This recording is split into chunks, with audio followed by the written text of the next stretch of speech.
Hi bro. Hi. So Ustaad Bhagat Singh movie రాబోతుంది, ఎలాంటి expectations? ఎలా అంటే ఇప్పుడు అనే రాజకీయం ఉన్నాడు, రాజకీయం పక్కన పెట్టి మన ఉస్తాద్ భగత్ సింగ్ సినిమాతో రికార్డు తిరగడానికి వస్తున్నాడు. అంతకంటే ఏం కావాలి ఫ్యాన్స్ కి, అభిమానులు కానీ. అది సో అంటే సినిమాలో కొన్ని పాలిటిక్స్ సంబంధించిన డైలాగ్స్ ఉంటాయి, కమర్షియల్ గా బ్లాక్ బస్టర్ గా ఉంటాయి డైలాగ్స్ అంటున్నారు, మీరేమో? ఎలా అంటే ఇప్పుడు యాక్చువల్ ఏంటంటే మన కావ్యమే ఉంటాం కదా, మన వెనక మా అంటే ఒక 100 మంది 1000 మంది తిరుగుతారు. అదే ఒక బయటికి సెలబ్రిటీ వచ్చిన అనుకో ఆయన ఇంకా లక్షలో తిరుగుతారు. అదే ఒక హీరో, పొలిటికల్ హీరో వచ్చిన అంటే మొత్తం స్టేట్ మొత్తం కలుగుతుంది. అది ఆయన రేంజ్ అంటే. So Sreeleela dancing, Pawan Kalyan pouring, Rashi Khanna అందాలు ఎలా ఉంటాయి సినిమాలో? ఆ శ్రీలీల ఏంటంటే నేను చాలా అందంగా ఉన్నా, నాకు బాగా మంచి మంచి సినిమాలో క్యారెక్టర్స్ బాగుంటాయి, నాకు మంచి మంచి అవకాశాలు వస్తున్నాయి. మహేష్ బాబుతో కానీ, ప్రభాస్తో కానీ, మన అల్లు అర్జున్, పుష్ప అంటే చాలా క్యారెక్టర్ వస్తున్నాయి. సినిమాలో నడిచడానికి కోట్లు కూడా ఇస్తుంది. ఇప్పుడు ఈ ఉత్సవ సినిమాలో 4 కోట్లు తీసుకుని నడిచింటే, దేక్లేంగ సాంగ్ సినిమాలో 4 కోట్లు, ఆ రాశికన్నా 2 కోట్లు తీసుకున్నది. మన పవర్ స్టార్ పవన్ కళ్యాణ్ 170 కోట్లు. ఫోన్ చేసి చెప్పారా? చెప్పడం ఏంది అంటే చూస్తలేమా, ఇన్స్టాగ్రామ్ లో ఫేస్బుక్ లో అన్ని వస్తలేవా? కోట్లు తీస్తారు, యాక్టింగ్ చేస్తారు. మనలాంటి పేద ప్రజలకు ఏదైనా కష్టం వస్తుంటే ఆదుకుంటారా? పవన్ కళ్యాణ్ ఆదుకుంటాడుగా, ఇప్పుడు ఆదుకుంటుండు, అధికారం ఉన్నాడు. చెప్పేది ఏంటవా, పవన్ కళ్యాణ్ ఏంటంటే అధికారం ఉన్నా లేకపోయినా ఎవరికైనా మాలాంటి పేదవాళ్ళకి సాయం చేస్తున్నాడు అని.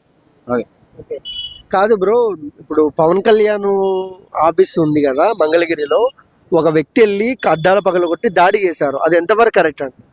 అది కరెక్ట్ కాదు అట్లా దాడి చేయడం. ఎందుకంటే అధికారంలో ఉన్న మళ్ళీ ఇప్పుడు దాడి చేసి, ఎందుకంటే వీళ్ళు అధికారంలో ఉన్నారు కదా, దాడి చేసి వాళ్ళని పట్టుకొని మళ్ళీ ఇప్పుడు వాళ్ళని పోలీసు తెలిస్తే మళ్ళీ విడిపోయడానికి ఎవరు వైసీపీ అధికారులు ఎవరు రారు. అసలు దాడి చేయడం అది కరెక్ట్ కాదు. ఒక రూలింగ్ లో ఉన్న పార్టీ ఆఫీస్ మీద దాడి చేశారు కదా, సో విభక్తులు ఎలా ఉంటాయి రాబోయే రోజు?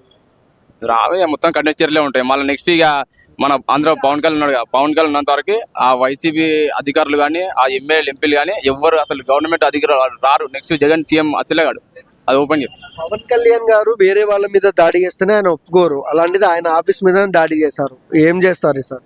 ఏం చేస్తారంటే మనం పైకి ఎదుగుతూ ఉంటాం, ఎదుగుతుంటే ఒక ఓర్వరు మన గురించి మన భవిష్యత్తు గురించి ఎవరు ఆలోచించాడు, పక్కన గురించి ఆలోచిస్తూ ఉంటాడు. వాడు ఏం చేస్తాడు, వాని భవిష్యత్తు ఏంటి, వాని ఫ్యూచర్ ఏంటి, అట్లా. అందుకే మన ఇండియా డెవలప్ అవుతలేదా, అందుకే దాని గురించి ఏమైనా చేసుకొని ఆఫీస్ మీద ఎవరైనా దాడి చేస్తాడా?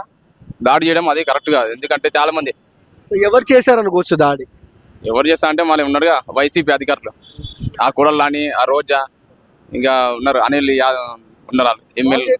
ఎలా ఎలా చేపించారు అంటే ఇప్పుడు నేను చెప్పి చేపిస్తానా, చెప్పలేం కదా, సైలెంట్ అది జరుగుతూ ఉంటుంది, లోపల అన్ని జరుగుతూ ఉంటాయి. అంటే తెలుసు బ్రో ఇవన్నీ మొత్తం డబ్బుతోనే.